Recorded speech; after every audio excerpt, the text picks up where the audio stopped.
영하 6도 정도 지금 되는데 영하 13도 정도 계속 며칠 이어오다가 6도가 되니까 갑자기 포근한 듯이 느껴지는 것 같은데, 사람은 상대적 존재라서 그렇습니다. 존재 자체가 상대적이고요. 그리고 그 안에 있는 주관 자체가 상대적이죠. 절대적인 개념이 없습니다. 그쪽으로 가려고는 하는데 상대적인 것에 치우쳐 있지 절대적인 것을 이렇게 지켜낼 수 있는 그런 능력이 없어요. 좋은 사람들, 상대적으로 좋은 사람입니다. 저 사람 좋다. 그건 다 상대적으로 좋은 거지 절대적으로 좋은 거다. 또 못된 사람도 상대적으로 못된 것이 진짜로 그 사람이 못됐냐 그거 알 수가 없습니다. 주관적이고 그 상대적이기 때문에 나한테 잘해주면 좋은 사람처럼 보이는 거고요. 나한테 못해주면 나쁜 사람처럼 보이는 거지, 그게 그 사람이 진짜 어쩌한지는 우리가 판단할 수 있는 능력이 우리에게 없습니다. 인간이 갖고 있는 이제 속성이죠. 그걸 한계라고 보나, 하여튼 인간 자체가 좀 그런 면을 가지고 있습니다. 날씨에 대해서도 영하 한 13도 될 때를 살다가 한 영하 6도 되니까 뭐 괜찮네. 텔레비전에서 봤는데 러시아의 어떤 지역은 영하 50도까지 내려가더라고요. 우리 한국 사람이 거길 이제 유튜브라 해갖고서 막 여기저기 다니면서 찍어갖고서 방송 올리는 사람 있잖아요. 이 사람이 거기를 여행을 갔는데 이 사람은 뭐 그냥 아주 손발 뭐 머리 입 다 꽁꽁 싸매고 나가서 이제 그렇게 거길 나갔는데 그 동네 사람으로 여겨지는 그 사람은 이게 장갑도 안 끼고 핸드폰 보면서 거기 지나가더라고요. 야, 저게 가능한가? 아무리 그래도 영하 50도에서 장갑도 안 끼고 핸드폰 보면서 거기를 이렇게 지나가는데 그게 가능하니까 그렇지 않겠어요?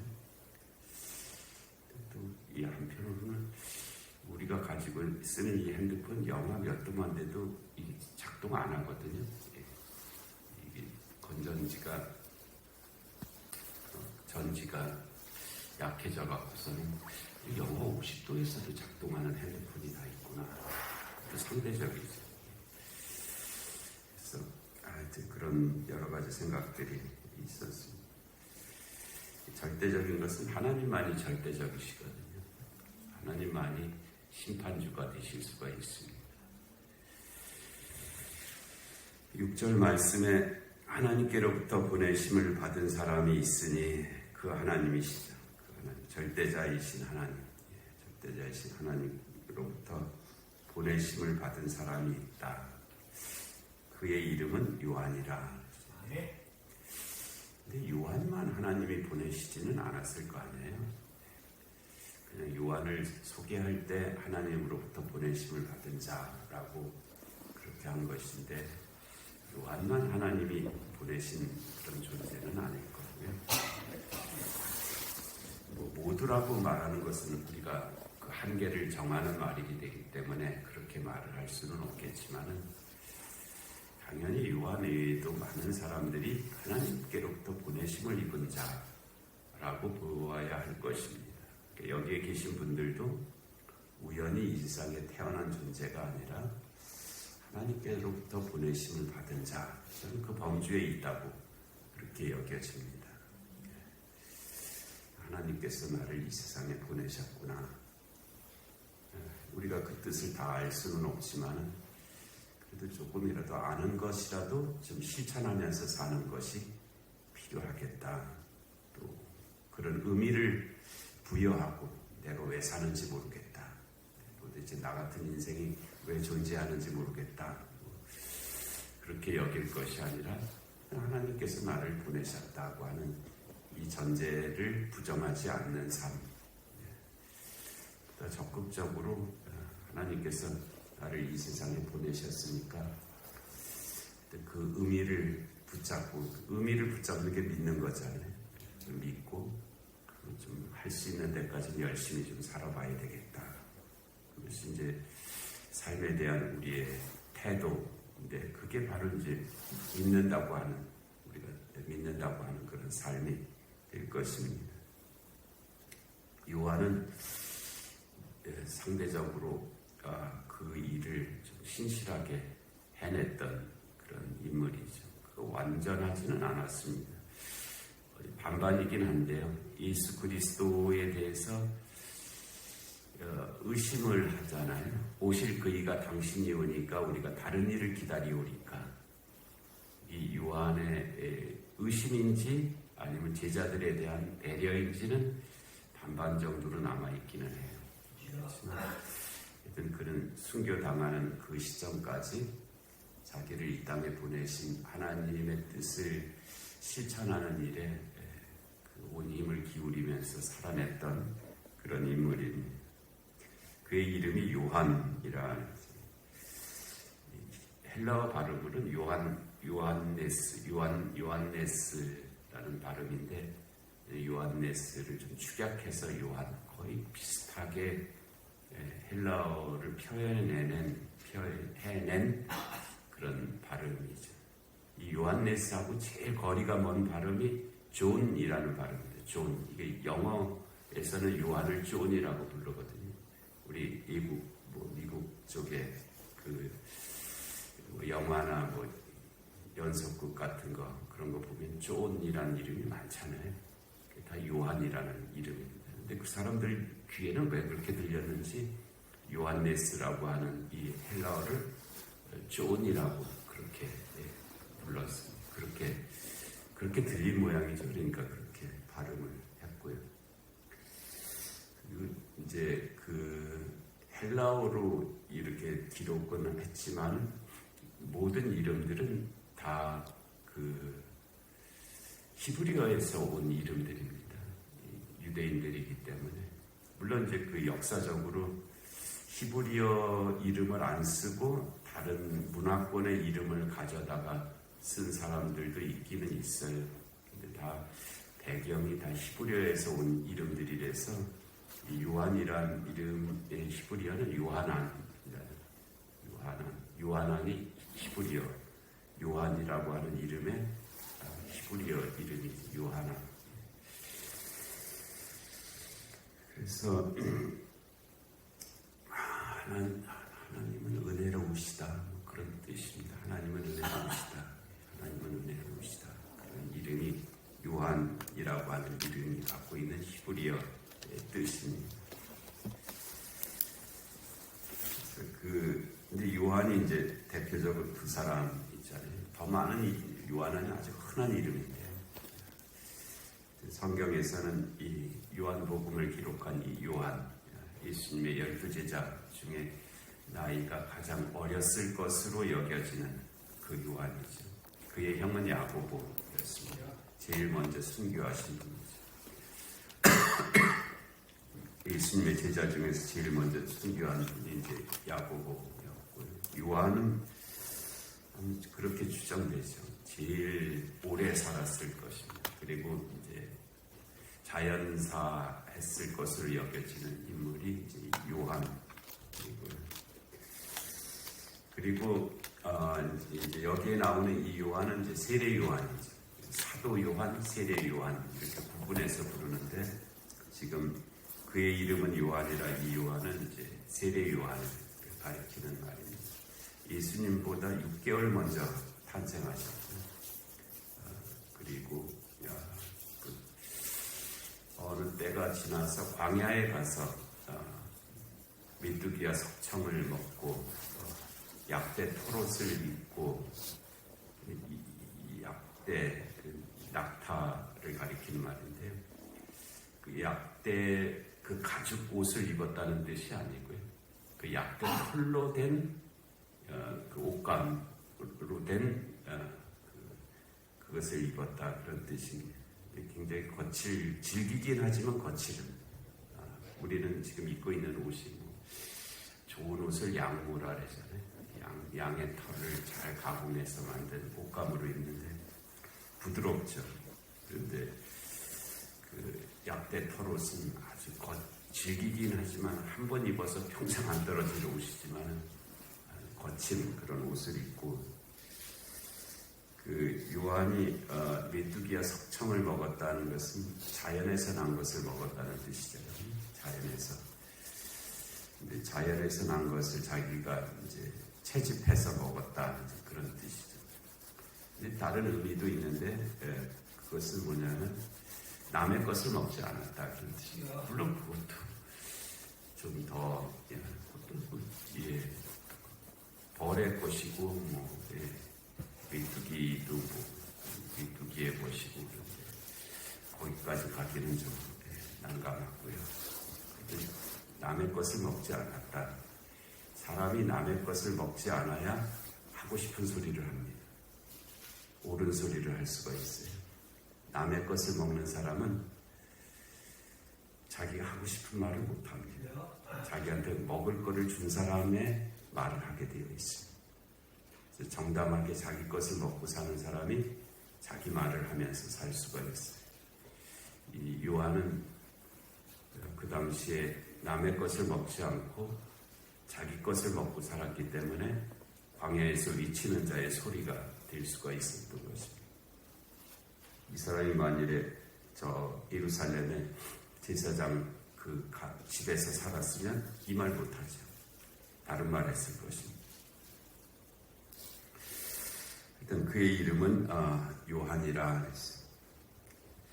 그가 증언하러 왔으니 그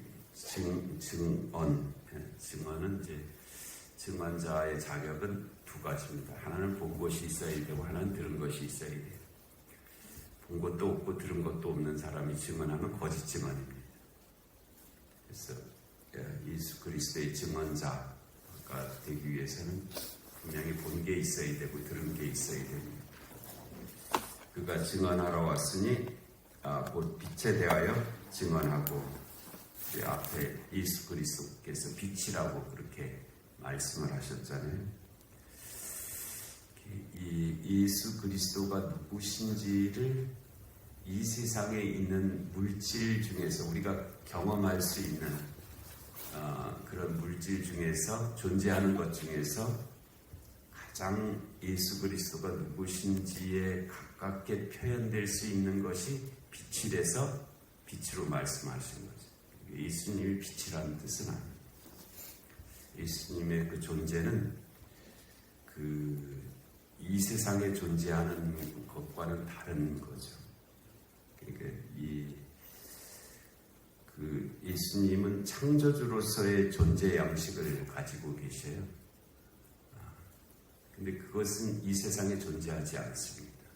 이 세상에는 피조물의 존재 양식만 있거든요.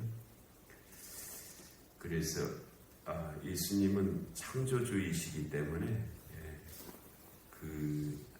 예수님이 하나님을 아버지라고 부르잖아요. 그거는 창조주이신 하나님과 동일하다는 의미의 아버지입니다.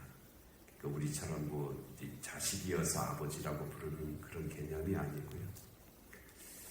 하나님과 그 본질에 있어서 동일하다 하는 의미에 있어서의 아버지라는 것이죠. 아버지와 아들은 우리말로 하면 DNA가 같은 거, 유전자가 같은 거잖아요. 그와 마찬가지로 예수님은 창조주로서의 본질을 가지고 계시지 이 세상의 피조물의 본질을 가지고 계신 분은 아닙니다. 그런데 창조주로서의 하나님의 본질을 이 세상에 있는 피조물의 존재 중에서 가장 그 창조주의 본질에 가깝게 우리가 경험할 수 있는 영역이 빛으로 여겼기 때문에 예수님을 빛이라고 그렇게 말씀을 한 거죠. 왜냐하면 우리가 경험의 영역에 있어야 뭐라고 말을 할 수가 있잖아요. 그래서 예수님이 빛이시다. 빛은 참으로 놀라운 것이 빛입니다. 어떻게 빛이 존재할까? 근데 이 창조의 첫째 날에 있는 것이 빛이었는데요. 그 빛은 예를 들어서 창조의 넷째 날 1월 성신이 창조되었다라고 말씀하시거든요. 그냥 그 구조의 틀에서 보면 저 태양빛은 창조의 넷째 날에 생겨난 빛이란 말이에요. 그럼 첫째 날에 빛이 있으라 하는 그 빛은 저 태양빛이 아니라는 뜻이죠. 다른 빛이에요. 온 우주의 기원이 되는 그 빛입니다. 그 빛이 첫째 날에 창조가 된 것이고, 우리가 눈으로 보는 저 태양, 달, 별, 저런 빛은 창조의 넷째 날에 창조된 그 빛이란 말이에요. 그러니까는 그 첫째 날에 의미하는 빛이 있고, 넷째 날에 의미하는 빛이 있고, 그런데 하여튼 빛은 정말 놀라운 것입니다. 정말 놀라운 것입니다.